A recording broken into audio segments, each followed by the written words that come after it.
Gospel according to Matthew chapter 2. In the time of King Herod, after Jesus was born in Bethlehem of Judea, wise men or magi from the east came to Jerusalem, asking, "Where is the child who has been born King of the Jews? We observed his star at its rising, and have come to pay him homage." When King Herod heard this, he was frightened, and all Jerusalem with him.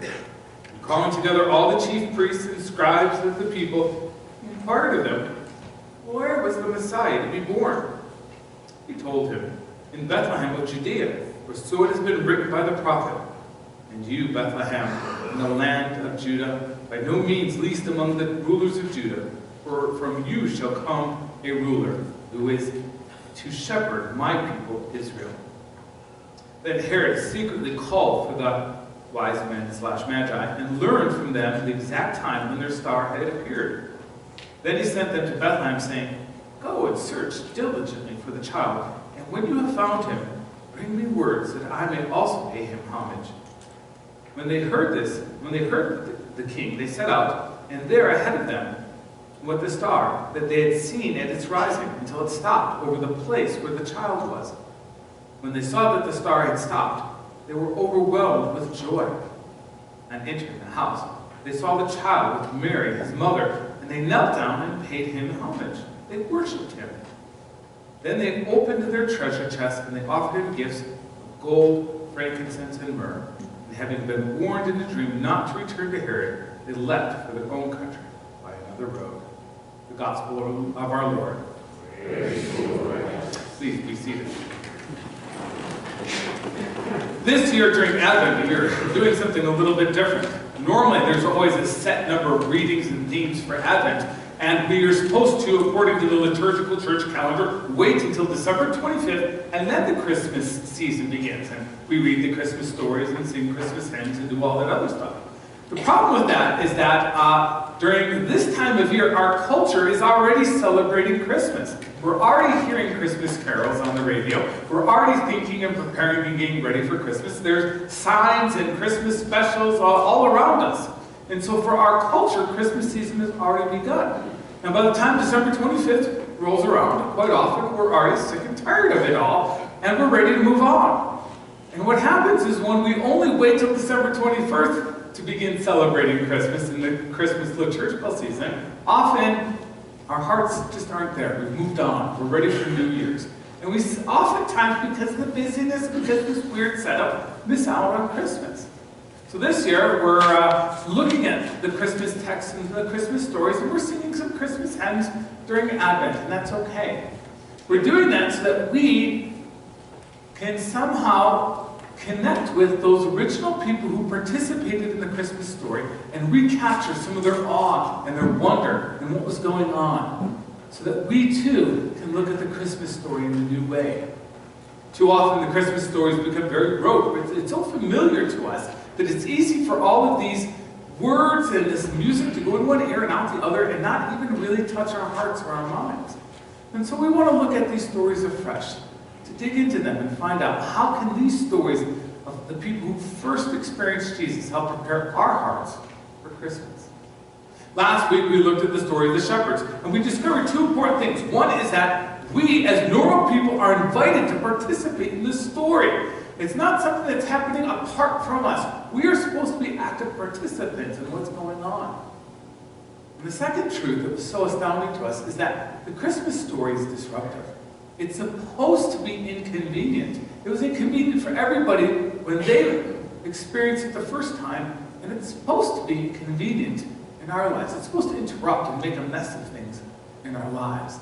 Our lives aren't supposed to be a normal rock wall painting. It's not supposed to be some tranquil poem. There was nothing tranquil or calm about the first Christmas story. Today we're going to learn about and examine the story of these wise men / magi and try and encounter the story from their perspective.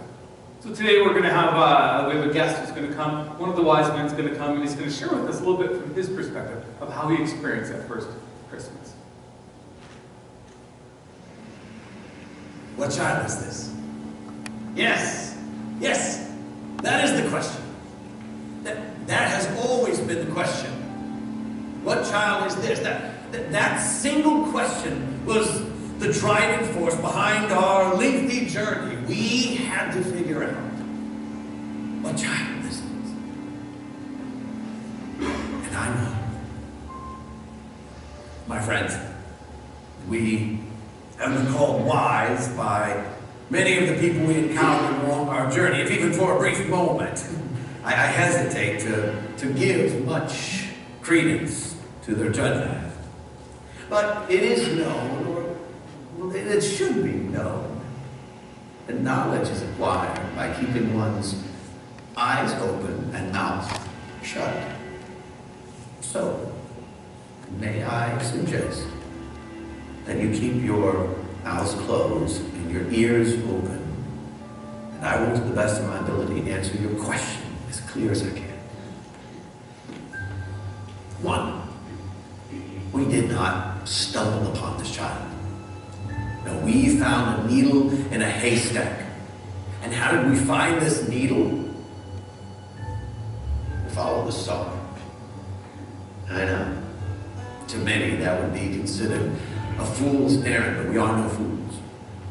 No, that star was moved by some unseen force. And who moves stars but God? 2, we encountered that corrupt king. That king wanted us to find the child so that he could worship the child. My friends, do kings worship babies?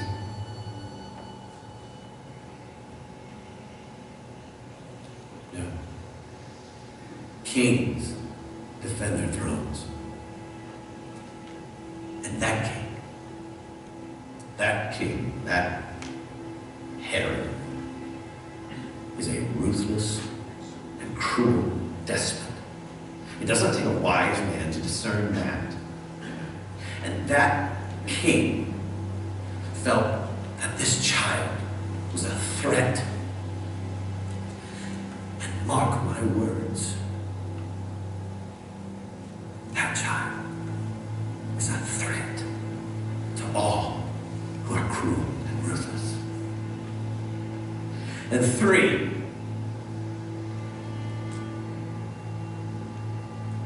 I don't have words for 3. My entire life I have searched, and yet it was always just beyond the horizon of my knowing. Until, in an instant, I crossed a threshold, and there it was. That father, that mother, that star, the child.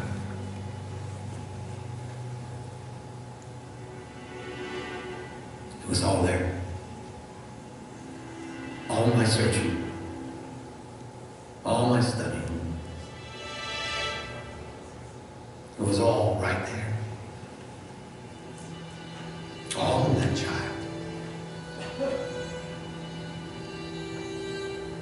How could I not worship him?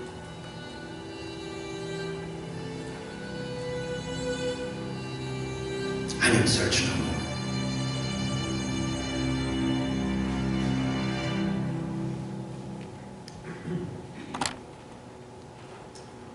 What child is this? What kind of a child is born, kind of attracts this kind of attention? Angels come and announce this child's birth. Kings are desperate to find this kind of a child. What kind of a child is this? These wise men, I thought I'd begin by kind of clarifying, what do we know exactly, what do we not know about these wise men / magi?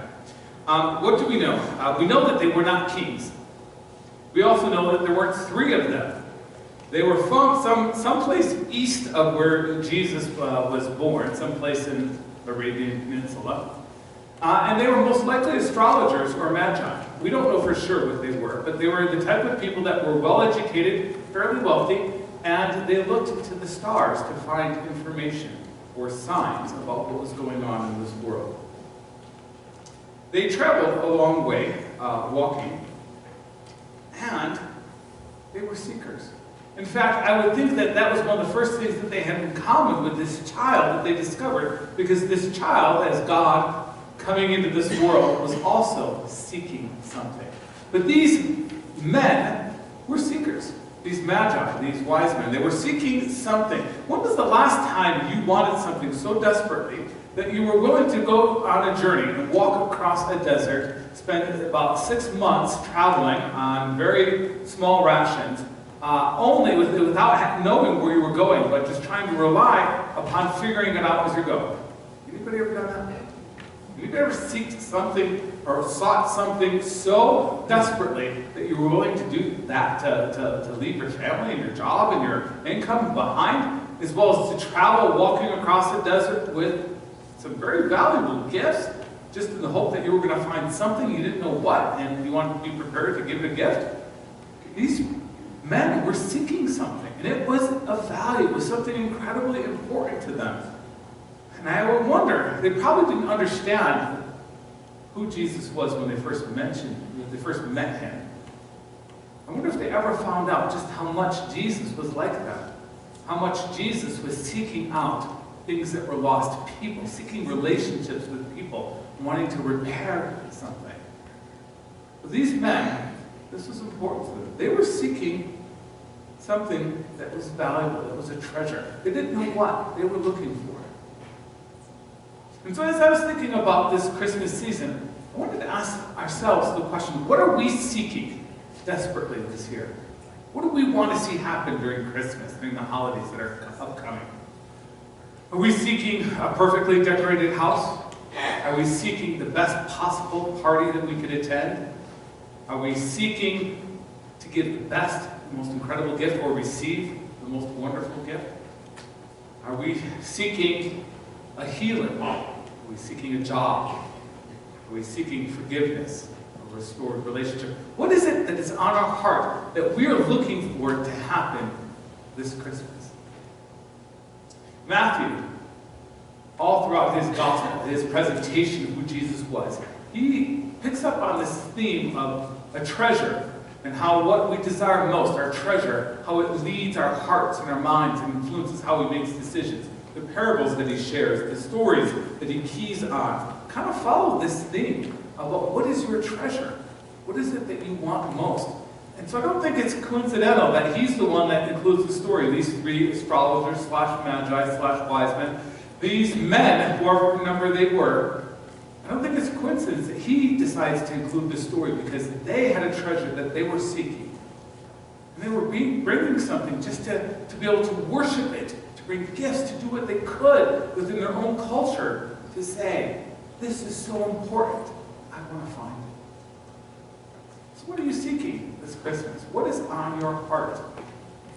Because what we are seeking, what we desire most, is going to influence how we make decisions, how we spend our time, who we talk to, how we respond to the pressures and the busyness that's all around us. It's also worth noting there was a lot of danger in what they were seeking, and they didn't allow that to stop them. They kept going. Yes, they avoided the danger. They didn't want to walk head on and meet danger, but they didn't let danger stop them. Whether it was a terrible despot of a king, King Herod, whether it was bandits on the road with all the valuables they were carrying, or whether or not it was the unknown of where they were going. They didn't allow uncomfortableness and danger to stop them from seeking that which their heart needed to find. What's also amazing is that these are three Gentiles. These are three people that didn't grow up with the stories of Jacob, Isaac, and Abraham, and the stories of David and Goliath, and the stories of Samuel, and the stories of Samson, and all the heroes of the Old Testament. They didn't get to hear those stories.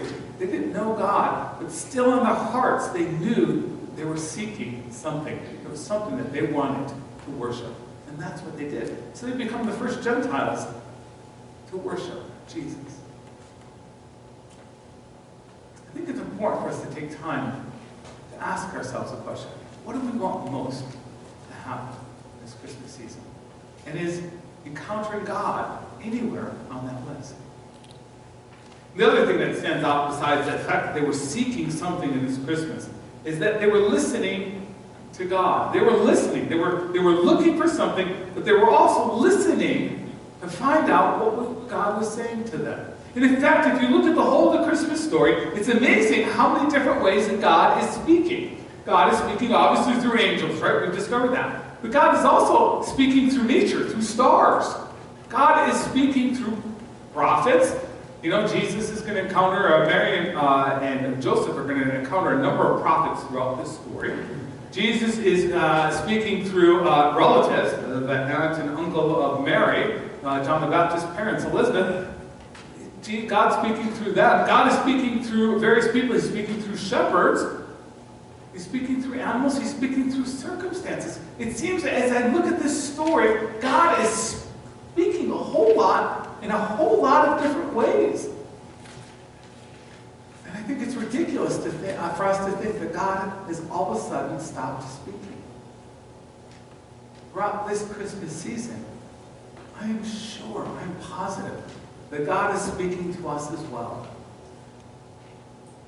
These magi / wise men / scholars / astrologers, they were listening in this story. They were seeking something. They were also making room in their lives to listen, to hear, to try and understand. They didn't know what they were seeking. They didn't know where they were going. There was a lot of confusion. There was a lot of danger. And maybe you feel like your lives are the same way. Maybe you don't know what you desperately want. But I am sure, I am positive, that the God who spoke so boldly and so loudly at every turn in this Christmas story is speaking boldly and loudly to us in any means possible. Because God just as much wants for us to hear, to be led, and to encounter God throughout this Christmas story in 2017. Just like God was encountering people in that very first Christmas story 2,000 years ago. So how do we listen? What are we going to do? I think that last week we talked about making room. The shepherds had to make room. Their lives were turned upside down. Their lives were inconvenienced. Their jobs had to be put on hold for the Christmas story. Mary had to get up and walk across the desert when she was 9 months pregnant. People's lives were inconvenienced. And last week we learned that as we make room for God, it is much easier to handle the inconvenience that the Christmas story has for us. But in the same way that as we make room for God throughout this Christmas season, as we prepare for Christmas, the more room we make for God, the easier it will be to hear from God. To notice when God is speaking to us through the stars, through our relatives, through shepherds, through the circumstances of our lives. And I know it's kind of vague because we all want a formula. We all want to know, okay, this. I tune into the right radio station and I'm going to hear from God. We want that to happen. We want it to be easy. And the seeking is never easy. The listening is always difficult because there's so many other things shouting at us throughout the Christmas season. The music, the commercials, the gift giving, the needs, the people, our agendas, the Christmas parties, having to do this, the busyness of the commercial season. Everybody's jobs are 10 times busier this time of year, it seems like. There's so much shouting at us. Listening is a difficult task this year, this season. All the more reason why we need to make room, to take time, to listen, to seek that which is truly in our hearts, to listen and to hear God's answer. Amen? Amen. Let's take a moment right now.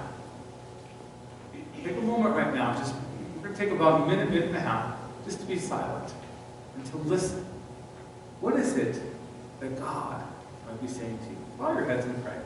Don't say anything. Just take it. Make an effort to listen to what the Holy Spirit might be speaking to you. And do this throughout the upcoming Christmas season.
Amen. Listening is never an easy task. It's something we need to make room for in our lives. It's something we need to learn how to do. It's a habit we need to build. It's one of the best ways that we're able to prepare for Christmas. Let's stand for our hymn of the day.